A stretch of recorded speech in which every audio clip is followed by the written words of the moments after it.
మరి ఇక విశ్వక్సేన్ గారిని మాట్లాడాల్సిందిగా కోరుకుంటున్నాము.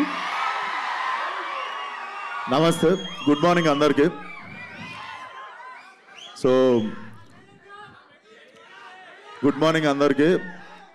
ఫస్ట్లీ సినిమాని సపోర్ట్ చేయడానికి వచ్చిన మీడియాకి thank you so much. And అలాగే సినిమాని సపోర్ట్ చేయడానికి వచ్చిన హీరో అనిల్ రావుపూడి గారికి,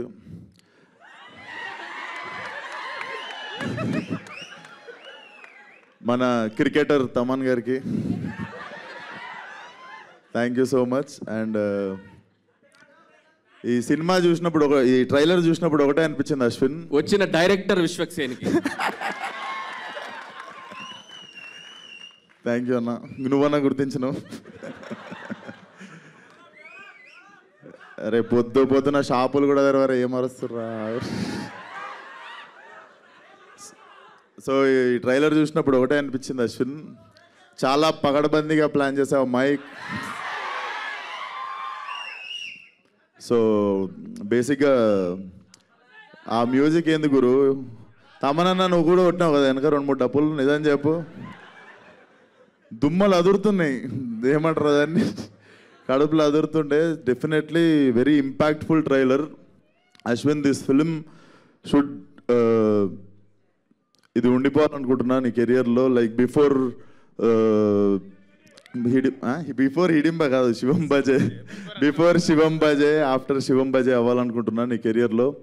అండ్ మనిషి చాలా మంచోడు, అస్సలు కల్మషం ఉండదు. జిమ్లో కలిసినప్పుడు కూడా he always rooted for me. And ఈరోజు నాకు రావడం కుదరకపోతే నేను గిల్టీ ఫీల్ అవుతుండే Ashwin. So this film should create a new mark in your career. And trailer కూడా చాలా ఇంపాక్ట్ఫుల్ అనిపించింది. అండ్ డెఫినెట్లీ అందరు చెప్పినట్టు ట్రైలర్ చూసినప్పుడు నాకు కూడా అనిపించింది there is some power behind this అని చెప్పి. సో అది శివుడు అనుకుంటున్నా. అండ్ August 1st ఆడియన్స్ అందరు కలిసి అశ్విన్కి బర్త్డే గిఫ్ట్ ఇస్తారు అనుకుంటున్నా బాక్స్ ఆఫీస్తో. So thank you so much, keep supporting cinema. Thank you. Thank you so much. Same question శివుడు, యా ఆయన మాట్లాడినారు, ఆయన స్పీచ్ కొంచెం హోల్డ్ చేస్తున్నారు అనమాట. యా బిఫోర్ ఆది గారు మాట్లాడే ముందు విశ్వక్సేన్ గారు మీరు చెప్పండి, శివుడి పాత్ర ఎవరికి? అంటే ఆల్రెడీ బాలేబాబు గారు అని చెప్పారు. మేము మళ్ళీ ఆ ఆన్సర్ని మేము తీసుకోదలుచుకోవట్లేదు, వేరే ఆన్సర్ ఏదైనా మేము లాక్ చేసేసాం ఆ ఆన్సర్ అక్కడ. నేనే చేస్తా.